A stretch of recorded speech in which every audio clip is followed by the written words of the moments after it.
Hi, my name's Phil Gardner and welcome to Fun with Boxes.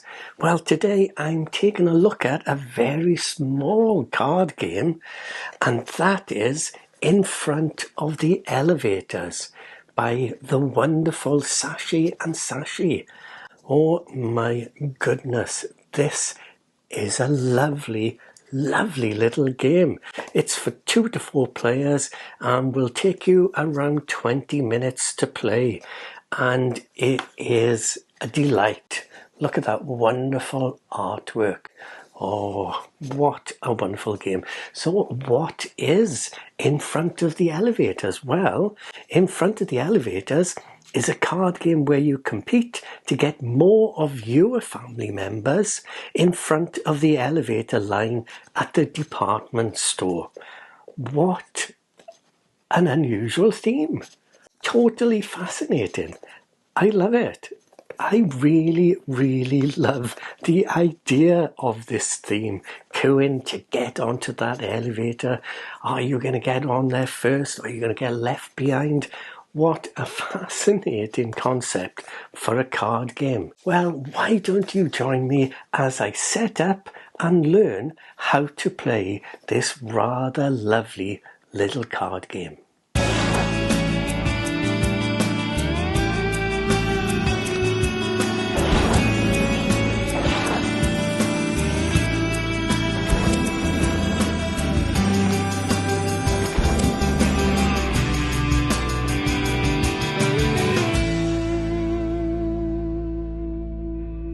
Okay, let's take a look at the components first. You will have 5 family cards, which are basically the player cards, and they've got the handy reference on them on what each card does. We have 3 sets of elevator cards at 3 different levels, and we have a 35 card person deck, and these are 5 colours: blue, red, green, yellow and brown, and there are 7 each. And you will notice that the colour of the cards is actually shown on the back, and the game also comes with a handy scoring pad as well.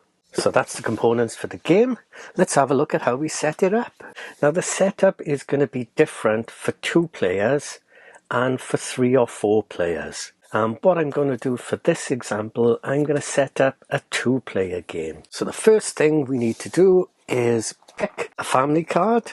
So let's say this player picks blue and this player picks red. Now this is where 2 or 4 player games differs, because in a 3-player game each player will take 1 family card, but in a 2 or 4 player games each player will take 2 family cards. So let's say I'm going to take that one and I'll take this one, and we can pop this one back into the box. And now what we need to do is to set up the elevator cards, and we will set them up in the colours going from level 1, 2 and 3, and pop these to the side. What you're going to need to do is to keep room for all the people to queue up in front of the elevators. This is the side for 2 or 4 player games, and this is the side for 3 player games, which you can see the icon there. So we're setting this up as 2 players. And then what we would need to do, of course my favourite, is you take all the cards and give these, of course, a good old shuffle.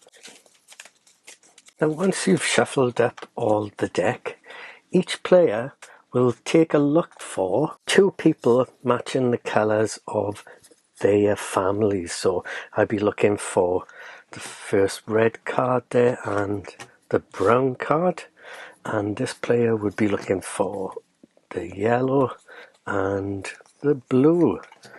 And each player would look at these privately, and these will form their starting hands. And then what we would do is deal 1 card to the front of each elevator to form the queue. And the remaining cards then, just simply split them into 3 roughly equal decks of cards. and keep these close to hand for all players. I'm limited with my space here, so I'm just setting them up like this so that you can see. Now, one important thing to note during setup is when you're placing the cards out, if any of them are a lost child, put that back into the deck and draw another replacement card. And this will be the same for when you pick out your family colour cards at the start of the game.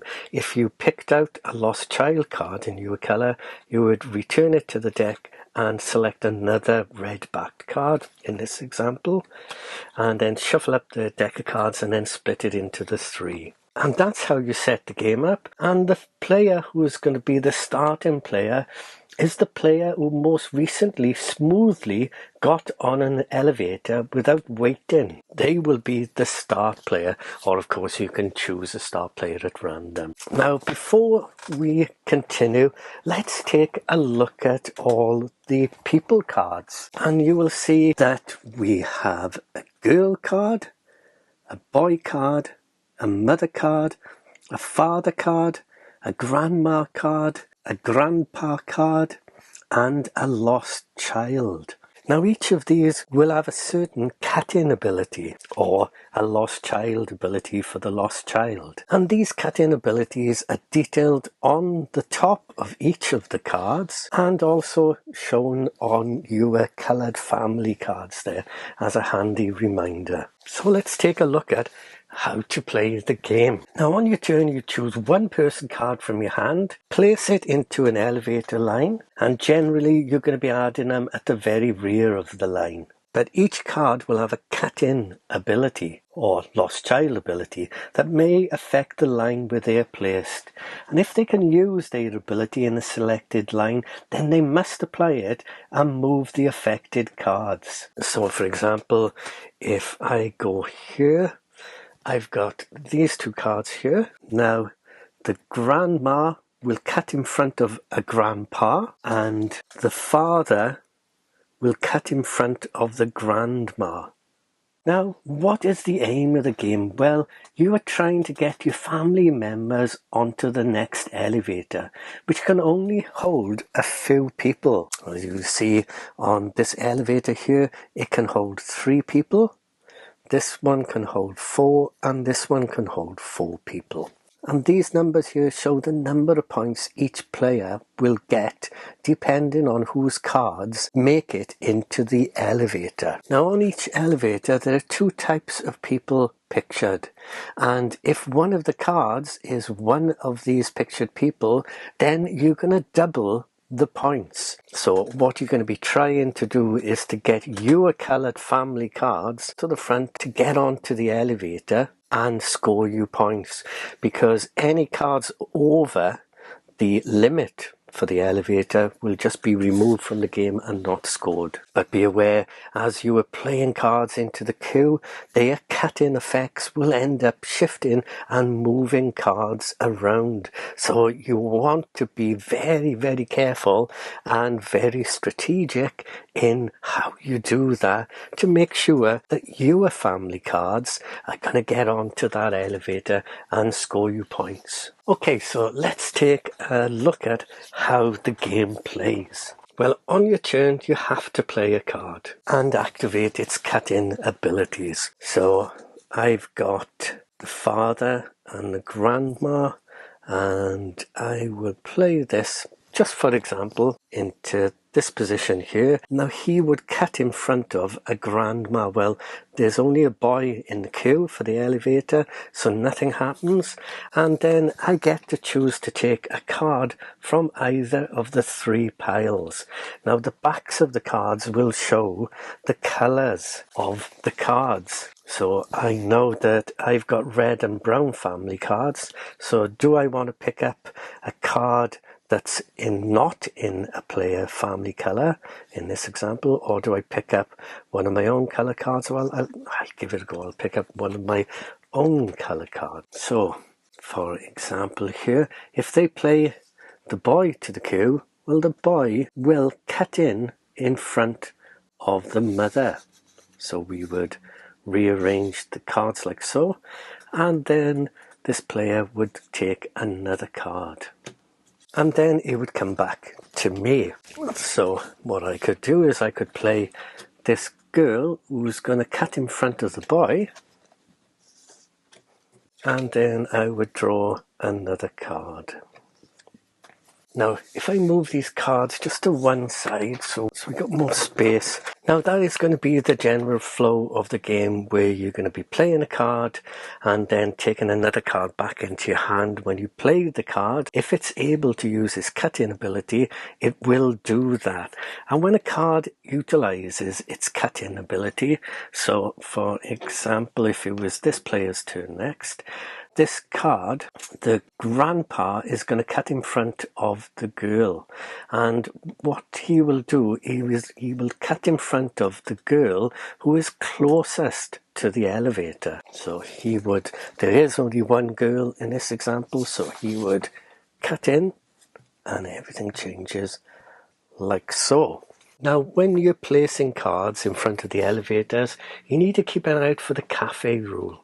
And that is when three of the same type of person, ignoring their colours, are placed in the same line, then the cafe rule must be applied. So, for example, if I was to play this card here, they would cut normally in front of a grandma, but there's no grandmas there, so that would stay there. However, now there are three fathers in this queue, so the cafe rule is implemented and the three people are removed, and they can be in any position in the queue. This is just an example. You remove the three cards, reposition the other cards if need be, and these cards will go to the player who played that card, and they will be worth 1 point at the end of the game. Now, let's talk about lost children. Now, lost children act differently to the other cards. What they do is they will cause somebody to move from the queue to look after them, matching the same colour. So at the moment here, this player has 2 cards at the front, whereas I have 2 cards at the rear, so all these are going to score points. But what I could do, if I played this card to this queue, it's a yellow lost child, and it would cause the yellow card to come to the back of the queue to look after the lost child, repositioning everything. So this is a handy way to get rid of cards that are at the front of the elevator and move them to the back. Now, the cafe rule applies to the lost child cards, just like they do if you had 3 of the same person in an elevator queue. Then the same thing would happen if you played a 3rd lost child card to an elevator queue. You would activate its ability, so if there had been a green card somewhere in the queue, the green card would be moved to the right of the lost girl. But because there are 3 lost childs, then we would activate the cafe ability, and these would be removed and given to the player who played that card, and these will be worth 2 points at the end of the game. So the lost child cards are worth 2 at the end of the game, and the people cards are worth 1, and that's for each set of 3. Now, as you play through the rounds, there will be 1 or 2 empty decks, but the round will still continue. And when all 3 decks have run out, then each player will play 1 more time, and then the round will end and we calculate the scores. And each player will have 1 unplayed person card remaining in their hand at the end of a round. So on to scoring. Elevator points. The bottom part of each elevator card shows that elevator's capacity. The frontmost people can ride, however, the rearmost people will be removed from the elevator queues. So in this example, the first 3 cards will get onto the elevator. These will be removed. This elevator can take 4 people and there's only 3 people in the queue, so that's okay. And this elevator can take 4 people but there are 5 people in the queue, so this one is removed. And then we would look to score. So each person who rides the elevator will get points. The person farthest back in line gets the number of points written in the rightmost box at the bottom of the elevator card. And you will continue to the next person card to the left, getting the points written in the next box to the left. This remains true if the elevator is not filled to capacity. And the player that receives the person card's elevator points is the player with the family card of the same colour. On each elevator there are 2 types of people pictured, and when the pictured types of people score on that line, their score is doubled. However, with lost children, if they get onto the elevator, they score 0 points. So keep an eye out for that. So if we just use this as an example, we can see that the blue player here will score 5 points because they are in this position.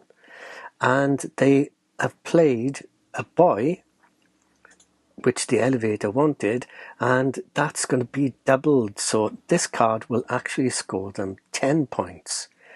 Now the red player is next in line and will score 3 points, but they played a girl who will also get double. So the red player will get 6 points for that one.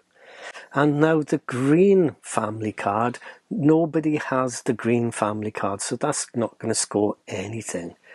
We come down to the next one here. The red player will get 4 points because they're going to get the points to the rightmost of the elevator card. So this will score 4. For the brown player, this will score 3. And for the brown player, this will score 2, but it is a father, which is what's required on the elevator card, so that would score 4. So in this example, the red and brown player is going to score 4, 5, 6, 7, 11 points. And then finally we come down here, the blue player is going to score 4 points, but that's going to be doubled, so they will score 8 points. The brown player will score 3 points. The yellow player will score 2 points, and the blue player will score 2 points. And you'll note the scores down on a handy scorepad, and then start the next round. And you would return the top elevator card from each elevator group to the box. So we would remove the 1, the 1, the 1. Return them to the box, and now you will notice that the points are increasing as we go up in the elevator. And then you take all the playing cards and you return all the cards, even the cards remaining in the player's hands. And then give these a good old shuffle, and then set the game up just like we did at the beginning of the game. So the blue player is looking for a blue card and a yellow card, and the brown and the red for this player. We check out to make sure we haven't got any lost children, and oh, I've got 2 lost children there, so I would have to pop these back into the deck. Another brown and red card, and then I would lay out these cards. Oh, again we got a lost child, so that would be removed, and again the deck shuffled and split into 3 similar sized decks. And you would continue playing for 3 rounds, and the player who has the highest combined score will win. And if tied, well, all tied players will share the win. And that's how you play in front of the elevators. A rather delightful, clever, puzzly, wonderful game. Well, there you have it, in front of the elevators. What a superb game. This was such a delight to play. Really simple and easy to play, and yet it is very, very crafty. Very crafty indeed, because all your plans to get your family on board those elevators could come undone as the game unfolds. It is really a delightful game for all the family, but not only that, a delightful game for even the most hardcore of board gamers. It really is tremendous fun. And for those hardcore gamers, I would imagine they would love tucking into this one as a bit of a filler game. And it would certainly work rather well for that. This is a game we really enjoyed at 2-player. Fantastic. Can't wait to play it with more people.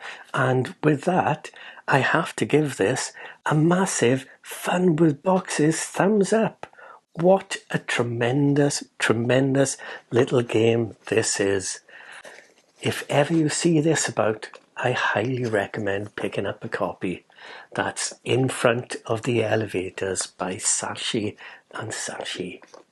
Well, I do hope you enjoyed taking a look at this wonderful card game with me. If you did, please consider hitting the old like button and also hit that subscribe button if you would be so kind, because that would really help to grow the channel.